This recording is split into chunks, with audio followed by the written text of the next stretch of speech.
Mic check.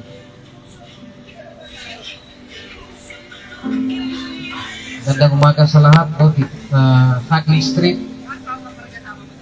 Palayan tayo ng Diyos sa umagang ito. Sa ngalan po ng ating Panginoong Hesus, wala po akong ibang ipangangaral kundi ang Panginoong Hesus lamang. Salamat, brother, sapagkat wala pong ibang makaligtas sa atin. O wala na pong ibang Panginoong Hesus, mga kapatid.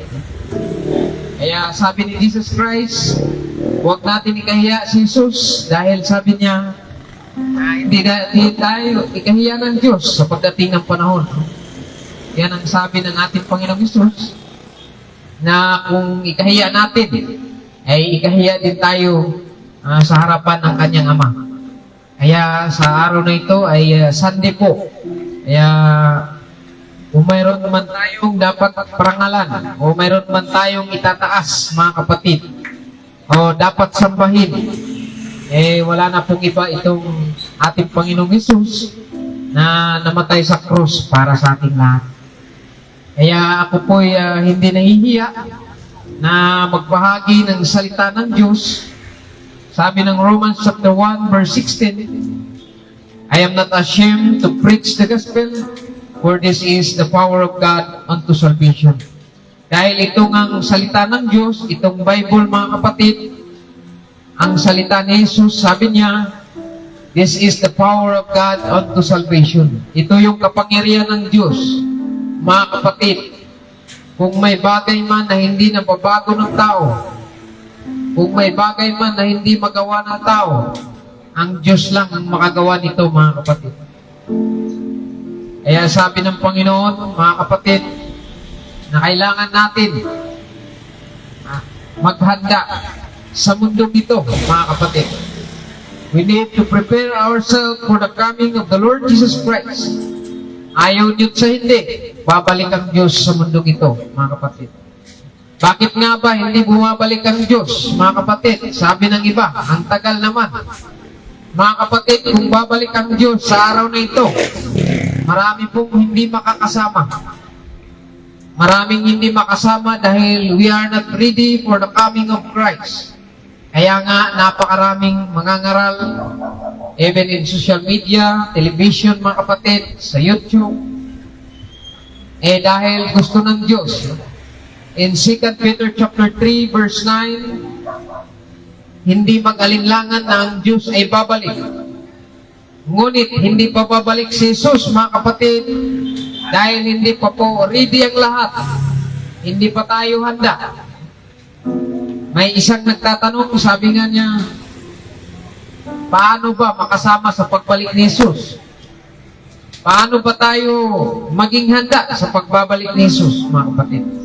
How to be ready for the coming of Jesus Christ. Mga kapatid, nais kong ipaalam sa inyo na ang gusto ng Panginoon na maging handa tayo, mga kapatid, hindi lamang sa mundong ito, mga kapatid. Mayaman ka man, may pera ka man, may sasakyan ka man, may marami kang pera sa bangko, mga kapatid, hindi po masama mayroong pera o maging mayaman. Pero mga kapatid, ano man ang narating natin sa buhay, naging sikat man tayo sa mundong ito, mga kapatid, ay hanggang libingan lamang ang lahat ng ito. Ang lahat na ating nakamit dito sa mundong ito, mga kapatid, hanggang sa libingan lamang. Thank you, sir. Lahat na mayroon tayo sa mundong ito ay mawawala po ang lahat, mga kapatid. Kaya napakalaga na mabigyan natin ng panahon ang ating Panginoong Hesus, lalo na ang paghanda sa ating sarili, mga kapatid. Hindi masama na kung mayroon ka ngayon, mayroon kang pera, mga kapatid, hindi po yun masama. Gamitin mo sa kabutihan, gamitin mo sa iyong pamilya upang kayo magsaya at masaya ang iyong tahanan. Ngunit, mga kapatid, huwag natin kaligtaan ang lumikha ng langit at ng lupa. Huwag natin kaligtaan na may Diyos na nagmamayari sa atin. Mga kapatid, In Genesis chapter 1, verse 27, God created man in His likeness. Ginawa ng Diyos ang tao na kawangis niya. Mga kapatid,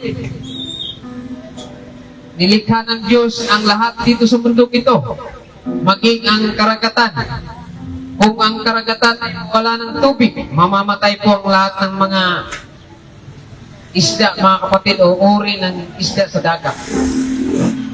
Mga kapatid, ang lupa din ay ginawa ng Diyos. Ang sanlibutan, ginawa ng Diyos. Lahat na nandirito sa mundong ito. Mga kapatid, sa ating buhay din, kung wala ang Panginoon, kung hindi tayo maghanda sa pagbabalik ng Diyos, mapahamak po ang ating kaluluwa. Sabi nga, in Matthew chapter 16, verse 26-27, what a profit a man if shall gain the whole world and lose his own soul. Mga kapatid, ano bang ibig sabihin ng ating Panginoong Hesus? Atin man ang mundong ito, makamit man natin, ano tayo, karangyaan o maging sikat tayo, mga kapatid. Mayroon tayong pera, ngunit kapatid, kung ang ating kaluluwa ay hindi tayo naghanda, sabi ng Panginoon, maatin man ang buong mundong ito, makuha man natin ang lahat dito sa mundong ito, mga kapatid, ngunit ang ating kaluluwa ay kailangan nating magkaroon ng koneksyon sa Diyos at maghanda sa ating sarili sa pagbabalik ng Diyos, mga kapatid. At ayaw natin sa hindi, ako, ikaw ay lilisan sa mundong ito, mga kapatid. Ngunit, sabi ng Panginoon, when we die, it is appointed unto man once to die, after this, the judgment. Sabi ng Panginoon, sabi ng salita ng Diyos, pag tayo po'y lilisan na sa mundong ito, tayo po'y haharap na sa Diyos pagkatapos niyan, mga kapatid. Ano kaya ang may harap natin sa Panginoon? Mga kapatid, kung tayo ay lilisan na sa mundong ito, ako, mawawala ako sa mundong ito, mga kapatid. Ano kaya ang ipagmalaki ko sa Diyos? Mga kapatid, doon sa pagharap natin sa Panginoon, sabi niya, in Hebrews chapter 9:27, haharap tayo sa Diyos. Pagkatapos natin lilisan sa mundong ito, haharap na tayo sa Panginoon. Ano kaya ang ating ipagmalaki sa Kanya? Mga kapatid, kaya napakalaga ng buhay ng tao sa Panginoon. Kaya nga, sabi ng Genesis 1:27, God created man in His likeness. Ginawa ng Diyos ang tao na kawangis niya. Mga kapatid, ibig sabihin, sabi niya, let the human rule over these creatures, mga kapatid. Na binigyan niya ang tao ng kapangyarihan upang maghari sa buong mundo. Mga kapatid, sa lahat ng nilalang ng Diyos, ang tao ay napakalaga at lalong-lalo na ang ating kaluluwa na kailangan nating maghanda sa pagbabalik ng Diyos, mga kapatid. Sabi nga ng Bible, mga kapatid, kung tayo po'y naghahanap ng daan, wala na pong ibang daan upang tayo ay maligtas, kundi ang ating Panginoong Hesus. Sabi ng John 14:6, I am the way, the truth, and the life. No man cometh to the Father except through me. Wala na pong ibang daan upang tayo makarating ng langit, upang maligtas po tayo, mga kapatid.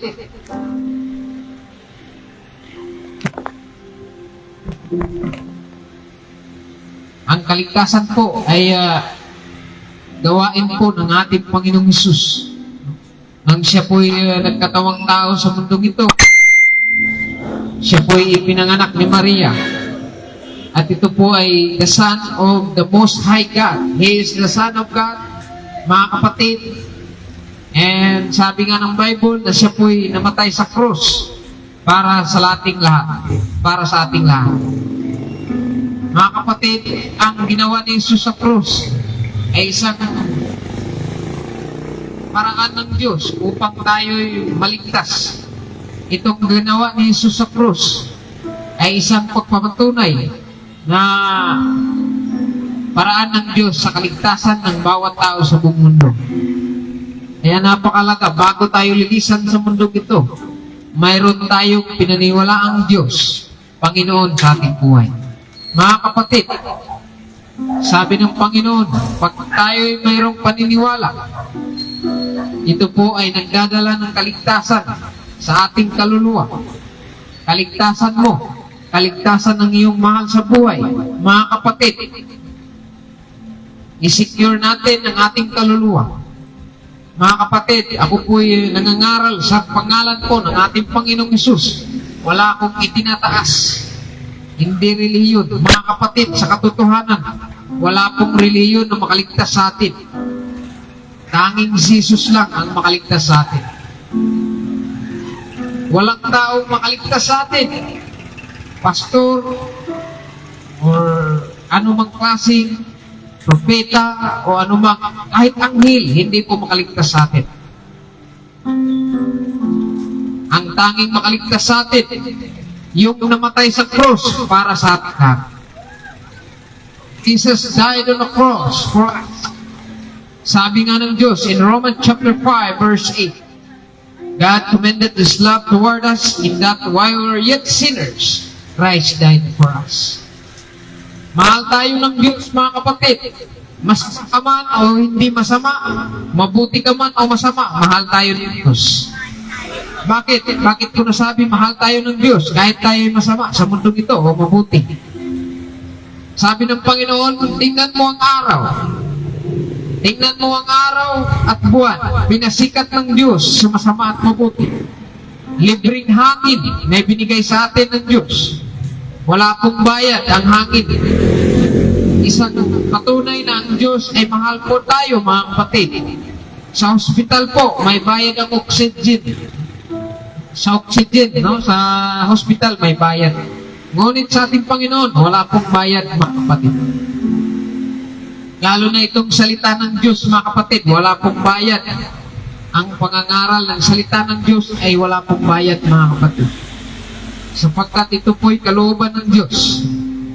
Sabi ng salita ng Diyos in Romans chapter 10, verse 9, mga kapatid, kapag tayo'y naniniwala sa Diyos at ating ibinibigkas at tayo'y naniniwala na si Jesus ay namatay at sa pamagitan ng ating puso tayo'y naniniwala sa Diyos, ito'y nagbubunga ng kaligtasan.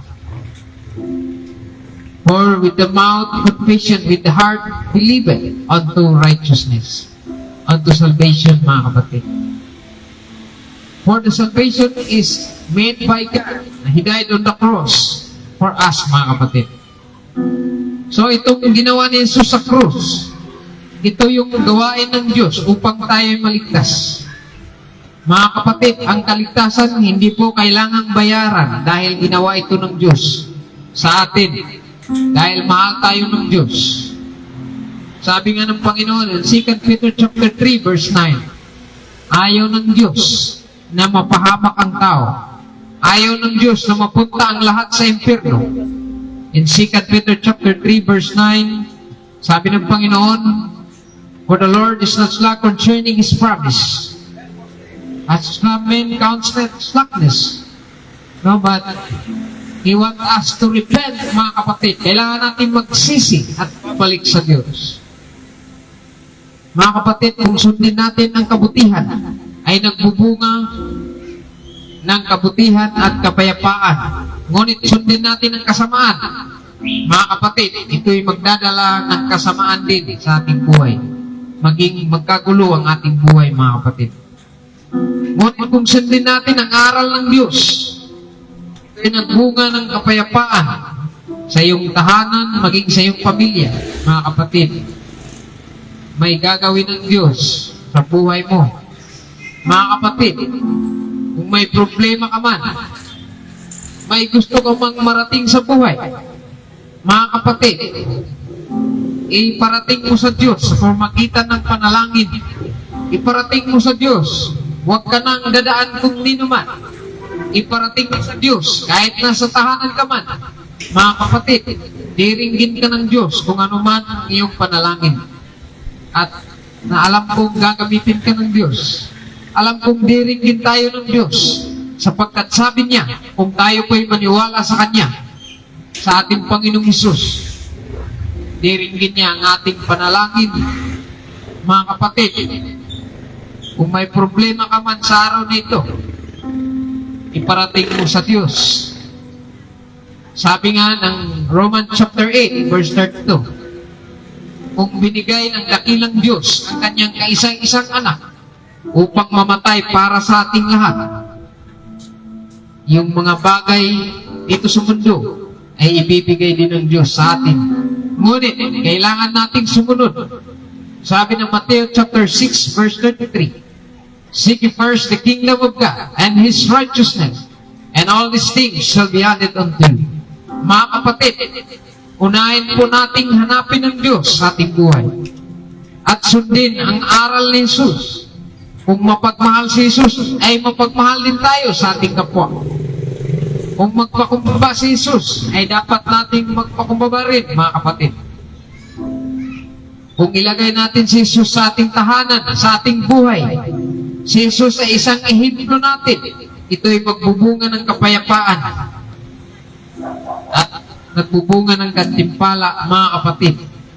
Huli na po, sabi ng Panginoon, in Matthew chapter 6, verse 33, and all these things shall be added unto you. Mga kapatid, minsan mali po tayo. Inuuna natin yung mga bagay sa mundong ito. Hinuhuli natin ang Diyos. Ngunit sabi ng Panginoon, unahin niyo ang Diyos. Sa paggising mo sa umaga, kailangan mong manalangin sa Diyos. Iparating sa Kanya. Iparating mo sa Diyos ano ang hinaing. Iparating mo sa Panginoon ano ang iyong problema sa paggising mo sa umaga. Bago ka matulog sa gabi, mga kapatid, kailangan mo magbasa ng Bible. Ang salita ng Diyos, mga kapatid, ay mapa ng Diyos papuntang langit. Ito yung magtuturo sa atin ng tamang daan. Itong salita ng Diyos, mga kapatid, ay magtuturo sa atin na maging isang mabuting tao. Sundin ang aral ng ating Panginoong Hesus, mga kapatid. Mga kapatid, ang salita ng Diyos, ito po yung kapangyarihan niya upang tayo'y unti-unting babaguhin ng Diyos. Babaguhin tayo ng Diyos. Hindi pastor ang makabago sa atin, kundi ang makapagbago sa atin ang ating Panginoong Hesus. Ang kanyang mga aral ay magbabago sa atin at maaari po tayong makapasok sa kaharian ng langit sa pamamagitan ng ating pagsunod sa ating Panginoong Hesus, mga kapatid. Mga kapatid, kung ikaw po ay naghahanap ng katotohanan, kung ikaw ay naghanap ng katotohanan, mga kapatid, matagal mo nang nalalaman ang katotohanan. Hindi relihiyon ng katotohanan. Hindi relihiyon ng katotohanan. Hindi si pastor ang katotohanan. Hindi doktrina ang katotohanan. Ang katotohanan ay si Jesus, mga kapatid. Sabi ni Jesus Christ, I am the way to heaven. I am the truth. Siya ang katotohanan. Hindi ako. Hindi simbahan. Hindi relihiyon. Hindi tao ang katotohanan. Hindi kung ano ang binibigay na batas ng tao. Ang katotohanan. Ang katotohanan ay si Jesus. Kahit sa gobyerno, mga kapatid, kapag walang Diyos ang gobyerno, mapahamak ang sangkatauhan. Mga kapatid, kinakailangan natin ng Diyos. Ang Panginoon, sabi nga, when the country, kung ang ating bayan ay walang Diyos, mapahamak po ang ating bayan. Kung ang ating pagluluto ay walang asin, hindi po masarap ang ating pagkain. Ganon din ang mga Kristiyano. Pag wala ng Christian sa mundong ito, kung wala nang sumusunod sa Diyos, kung wala nang mabubuting tao sa mundong ito, mga kapatid, ang mundo natin ay magkakagulo na. Kung wala nang tupa sa mundong ito, kung wala nang mga taong sumusunod sa kabutihan at mga aral ni Jesus, mga kapatid, sabi nga, kung ang asin ay wala na, mga kapatid, wala na po.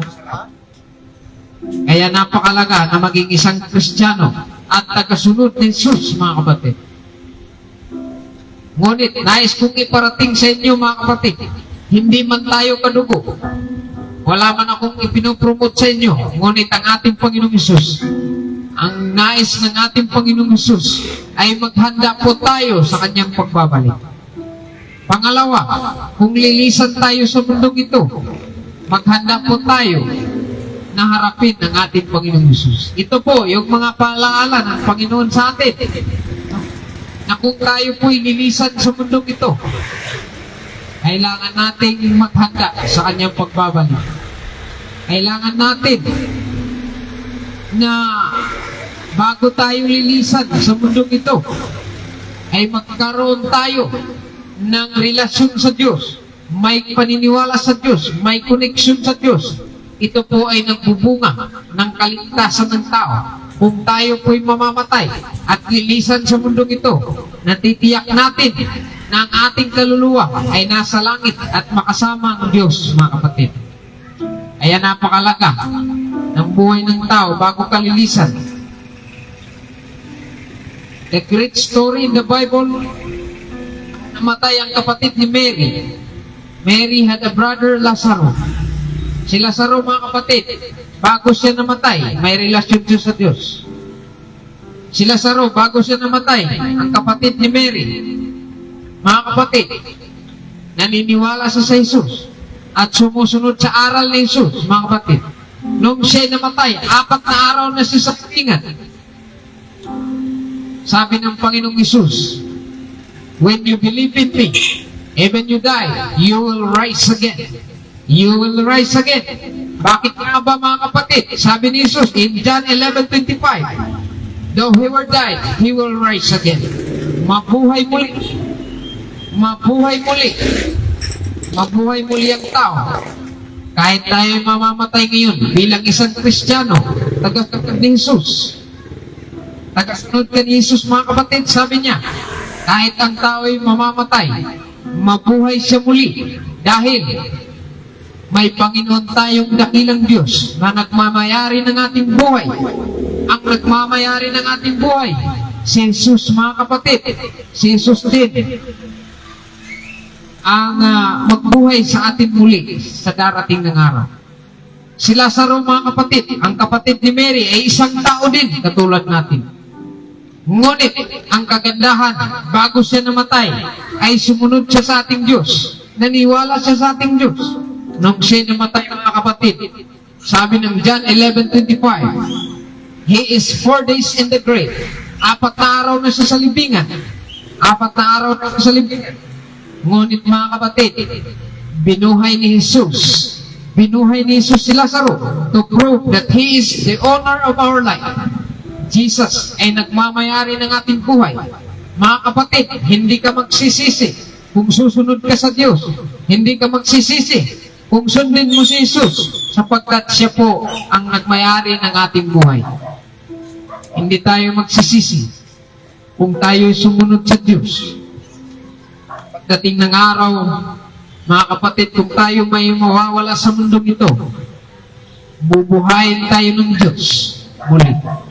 Ito po yung dakilang pag-asa ng isang mga Kristiyano.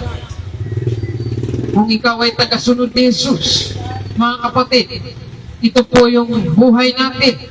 Ito yung pag-asa natin na kung babalik man si Jesus, mga kapatid, ay makasama po tayo.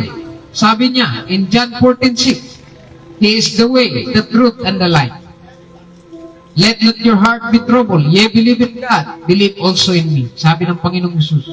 Maniwala ka sa Diyos. Maniwala ka kay Jesus. In my Father's house are many mansions. Sabi ng Panginoong Jesus.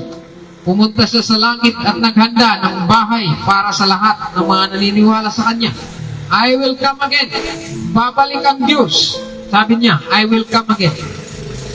I'll receive you unto myself, that where I am, you may be also. Yun ang dakilang promise ng Panginoon.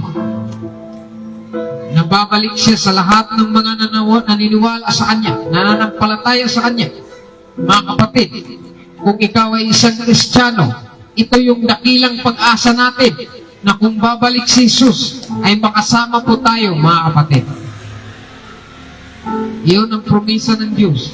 Hindi promisa ng tao, mga kapatid. For He is the life, mga kapatid. Sabi nga ng John 3:16, For God so loved the world, that He gave His only begotten Son, that whosoever believeth on Him should not perish, but they have eternal life, mga kapatid. Ito yung salita ni Jesus, mga kapatid, na nagmumula mismo sa kanyang bibig. For God so loved the world. Mahal po niya ang lahat ng tao sa mundong ito. Mahal po niya ang mga tao, that He gave His only begotten Son. Binigay ng Diyos Ama ang kanyang kaisa-isang anak. Itong kanyang kaisa-isang anak na si Jesus. Si Jesus po, mga kapatid, ay hindi katulad ng ibang Jesus. Si Jesus po ay mapagmahal, mapagkumbaba. Mga kapatid, ibinigay niya ang kanyang buhay para sa ating lahat.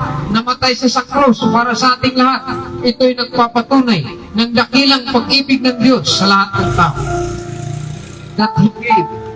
That He gave His only begotten Son. Binigay nga ng dakilang Ama ang kanyang kaisa-isang anak upang mamatay sa krus para sa ating lahat, mga kapatid.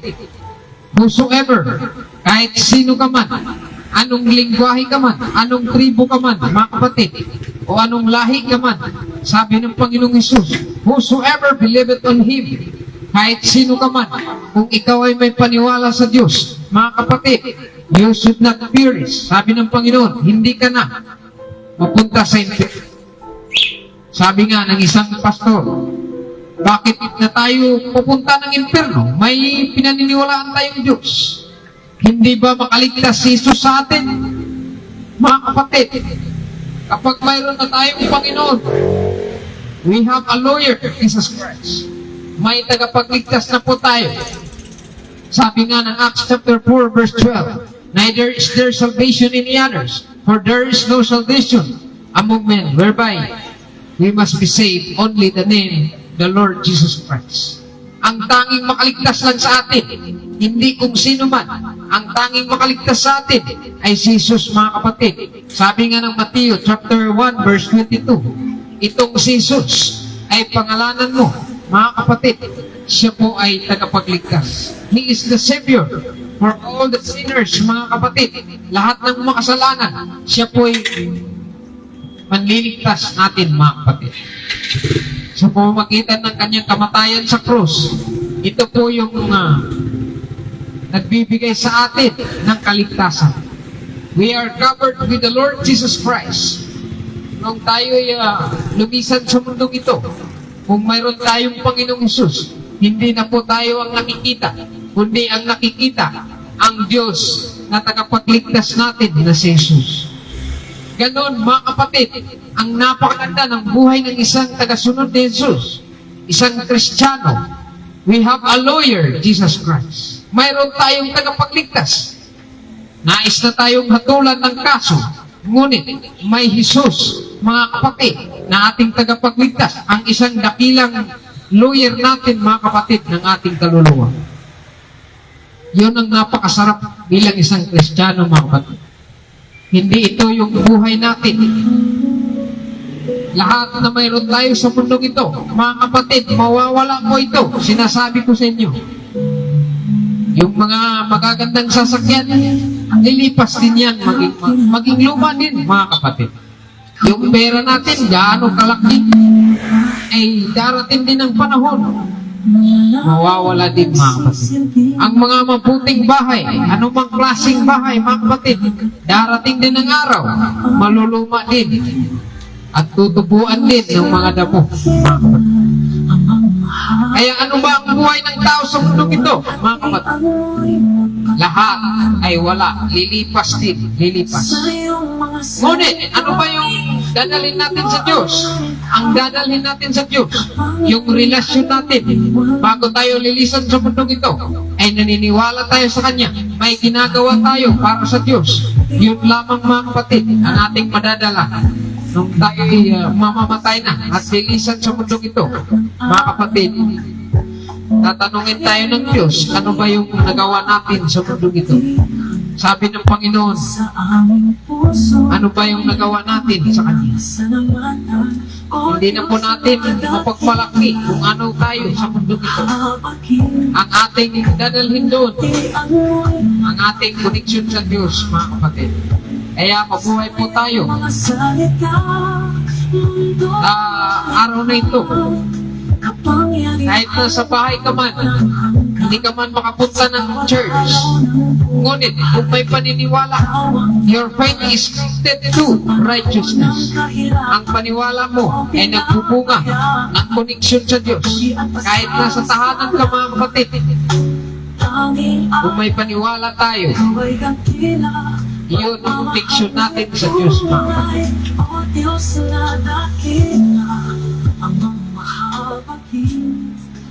Mga kapatid, tayo po ay may paniniwala. Kahit nasa bahay tayo, kahit nasa sasakyan ka, kahit nasa daan ka, sabi nga ng Panginoong Hesus, sabi ng babae, we need to worship in this mountain. Sabi ng isang babae kang Hesus. Sabi ni Jesus Christ, no need to worship in this mountain. You can worship everywhere, mga kapatid. Makasamba ka kahit saan. Whether in this mountain or whether saang bansa, mga kapatid, you can worship God in spirit and in truth.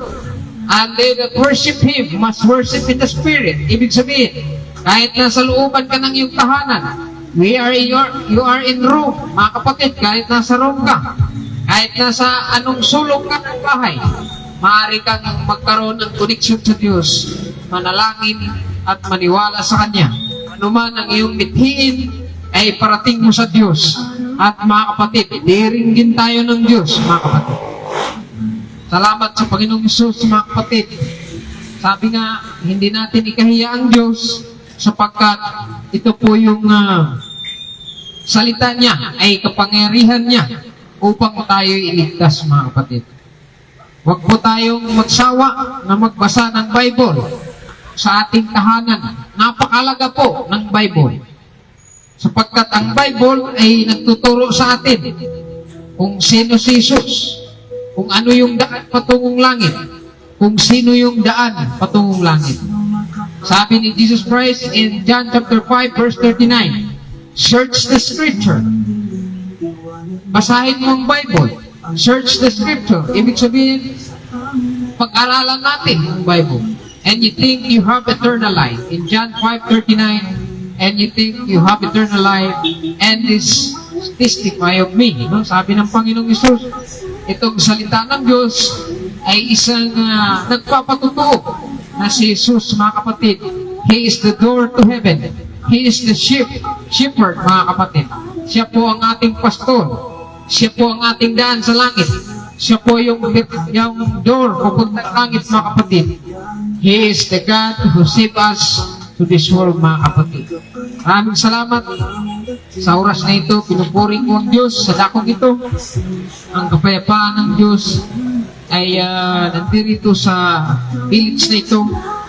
At ang nais ng Diyos, mga kapatid, na maghanda po tayo. Isang paalala ng Diyos na tayo po'y Mga kapatid, sawa ka na ba sa mga bisyo at kasalanan? Gusto mong magbago muli? Let's start for a new beginning. Kung ang buhay mo ay sawa ka na sa kasamaan, kasalanan, gusto mong magbago, mga kapatid, ikaw ba'y makasalanan? Mga kapatid, sabi ng Bible, sabi ni Paul says that I am the chief sinners. Alam mo ba, mga kapatid, ang mas makasalanan, yung pumatay ka ng tao, yung kung kumikitil ka ng buhay, yun ang mga major na kasalanan. Ngunit, mga kapatid, kung nais mong magsimula muli, you will start for a new beginning. Tatanggapin ka ng Diyos, mga kapatid. Kailangan mo lang magsisi at sa Diyos, mga kapatid. Sumunod ka sa Diyos. Magbago ka muli. Ano man yung nakaraan mo, ano mang problemang pinagdaanan mo, ano man yung mga nakaraan mo sa buhay, ay kailangan mo nang i-let go, mga kapatid. Iwan mo na yan at magbago ka muli at sumunod sa Diyos. At mayroon pang pag-asa, mga kapatid, kung tayo po'y magsimula muli sa ating buhay. wala ka mang narating sa buhay, mga kapatid, baka may gagamitin ng Diyos. Hindi man sa'yo, hindi ka man magtatagumpay. Nasa tamang edad ka na, mga kapatid. Baka gagamitin ng iyong anak, gagamitin ng iyong apo, o gagamitin kung sino man sa pamilya mo, ay maging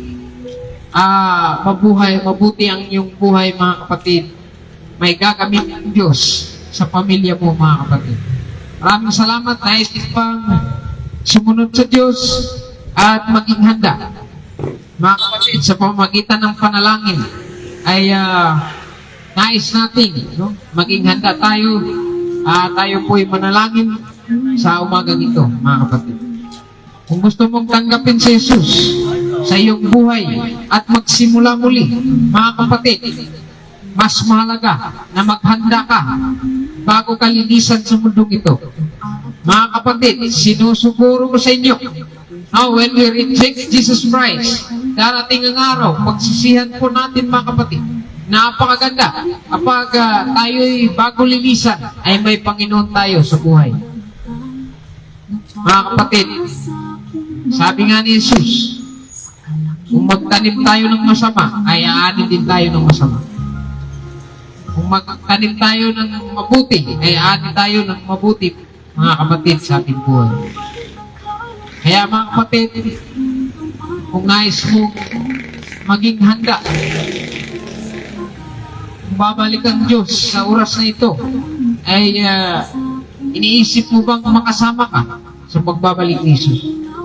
Kung hindi, mga kapatid, kailangan mong manalangin at tanggapin si Jesus. For whosoever believeth on the Lord Jesus Christ, mga kapatid, they have the power to become the children of God.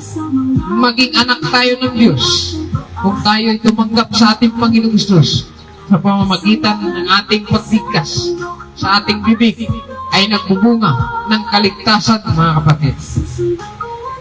Maraming salamat kung ikaw po ay tatanggap sa oras na ito sa pamamagitan ng panalangin. Kung nais mong maging ligtas sa pagbabalik ni Jesus, mga kapatid, nais po ng Diyos na ikaw ay manalangin sa araw na ito. Mga kapatid, hindi natin alam ang pagbabalik ng Diyos. Mga kapatid, minsan nga kung may lindol, mga kapatid, ano ba yung sinasambit ng tao? Diba, mga kapatid, kung dumating yung lindol, ang sinasambit natin, Panginoon, Panginoon, ligtas mo kami. Mga kapatid, yun ang buhay ng tao. Hindi na natin masasambit yung pera natin. Hindi na natin masasambit yung sasakyan natin. Hindi na natin masasambit yung bahay natin. Kung may napakalaking lindol, ang sinasabi ng tao, Panginoon, iligtas mo kami. Ganun, mga kapatid, ang buhay ng tao. Bago kalinisan sa mundong ito, mayroon kang Diyos. Mayroon kang paniniwala sa Diyos. At ito'y magpupunga sa iyo ng kaligtasan sa buhay mo, maging sa mahal mo sa buhay. Mga kapatid, manalangin po ako. At kung nais mong tanggapin ng Diyos sa oras na ito, ay manalangin ka kasama ko. Panginoong Hesus, maraming salamat sa kaligtasan na binigay mo sa amin. You were died on the cross for us, O Lord Jesus. Thank you, Jesus, for the salvation that you made on the cross to save us, O Lord Jesus. Maraming salamat, Panginoon, sa kaligtasan na ginawa mo. Panginoon, ako'y naniniwala na ikaw lamang makaligtas sa amin. Ikaw ay namatay sa cross para sa akin, Panginoon. Iligtas mo kami, Panginoon. At sa iyong pagbabalik ay makasama kami, Panginoon Jesus. Salamat, Panginoon, sa kaligtasan na binigay mo sa amin. Tinatanggap kita sa oras na ito. Isulat mo ang aking pangalan sa aklat ng buhay. Sa iyong pagbabalik ay makasama ko, Panginoon Jesus. Iligtas mo po, maging ang aking mahal sa buhay, pamilya, kaibigan, at lahat ng mga pamilya, Panginoon, ay iligtas mo sa iyong pagbabalik.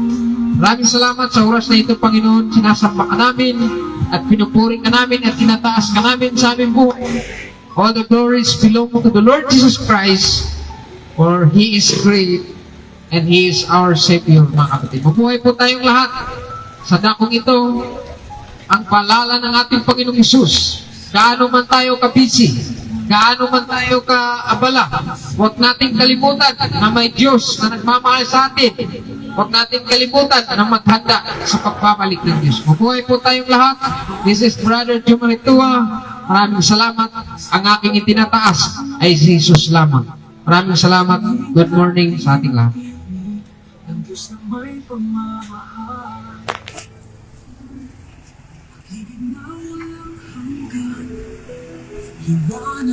Thank you for watching John Ray Amador, sir, my lawyer. Oh.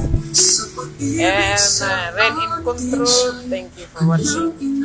Brother Lendra Yugama, thank you for watching. J. Docadorna, thank you for watching, sir. God bless you. Salamat, sir. Thank you, sir. John Ray Amador. God bless you, attorney. God bless you. The great lawyer. Buhay po tayo lahat. Thank you for watching, guys. Doc, J. Cadorna, mabuhay. Sulong Sarangani. God bless you, brother. Thank you.